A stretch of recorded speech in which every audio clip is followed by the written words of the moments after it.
Ustadz, tolong ajarkan saya satu amalan yang dengan itu saya akan mencintai Allah dan tidak akan ada apapun lagi selain Allah dalam hidupku. Jika terlalu banyak saya tidak sanggup satu amalan saja. Alhamdulillah. Baik. Sudah? Sudah, langsung jawabannya dari Quran saja. Di Quran surah kedua Al-Baqarah ayat 222. Sudah? Quran surah kedua ayatnya 222. Di ujungnya, innallaha yuhibbut tawwabina wa yuhibbul mutatahhirin.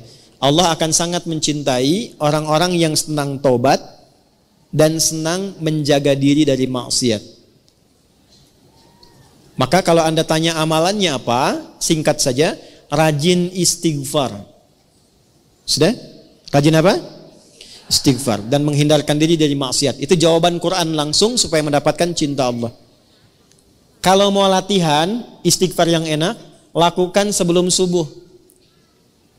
5-10 menit sebelum subuh. Itu ada di Al-Quran surah ke-15 ayat 18. Ada orang-orang yang rutin istighfar sebelum subuh tiba.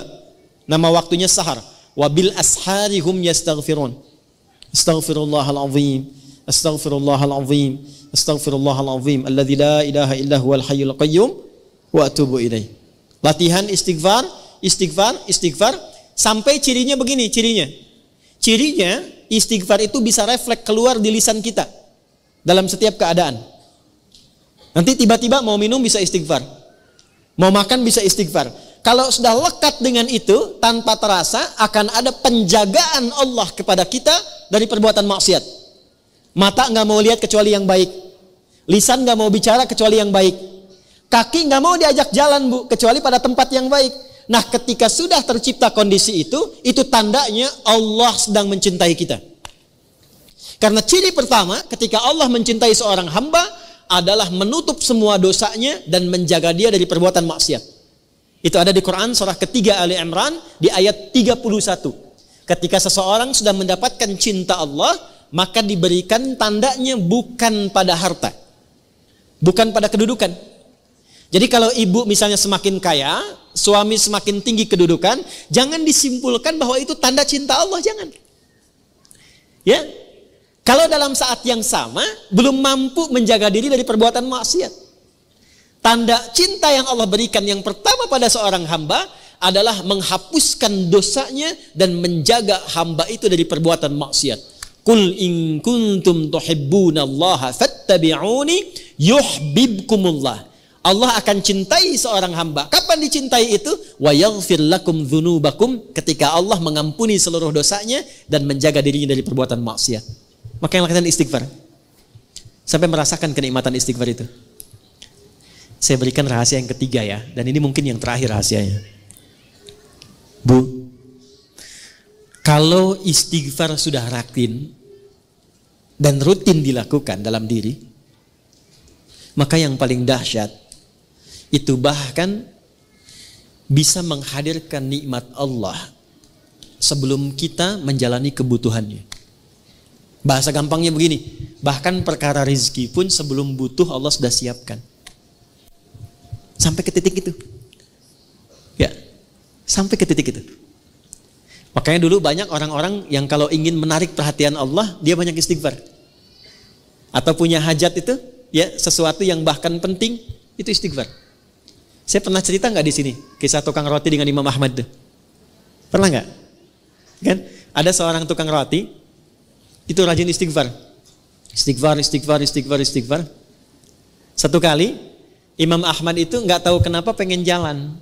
Imam Ahmad bin Hanbal yang hafal 1 juta hadis, jalan, lalu jalan jauh.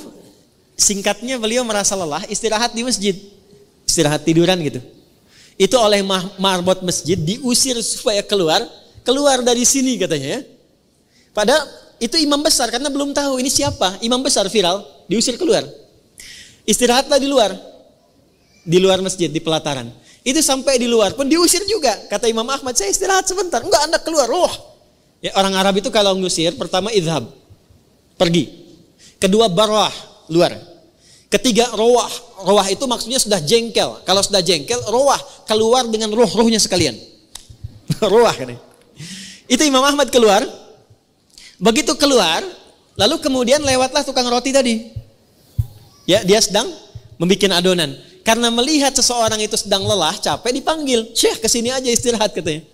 Ya. Lalu ketika istirahat, Imam Ahmad melihat setiap dia bikin adonan, dia istighfar. Dia istighfar, dia istighfar. Ditanyalah kemudian oleh Imam Ahmad, ma faidatu istighfarika laka? Tuan katanya, apa manfaat istighfar ini kepada pekerjaan Anda? Karena saya lihat setiap mau bikin adonan, istighfar. Selesai, istighfar. Bikin lagi, istighfar.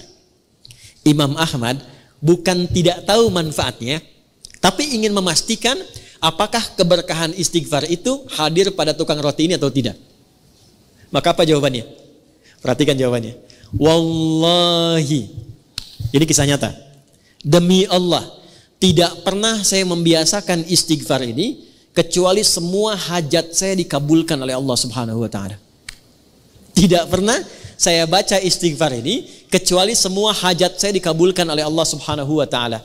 Cuman satu yang belum terkabul sampai saat ini. Apa itu kata Imam Ahmad? Saya bermohon kepada Allah dengan istighfar saya, ya Allah, mohon pertemukan saya dengan Ahmad bin Hambal sebelum saya wafat atau sebelum beliau wafat. Maka kata Imam Ahmad, astagfirullah katanya. La haula wala quwata illa billah. Jadi karena istighfar ini saya diperjalankan, saya dikeluarkan dari rumah Allah di masjid, bahkan saya dikeluarkan dari halaman masjid hanya karena istighfar Anda untuk bertemu dengan Anda. Sayalah Ahmad bin Hambal. Ya. Ibu jangan lakukan itu pada saya ya.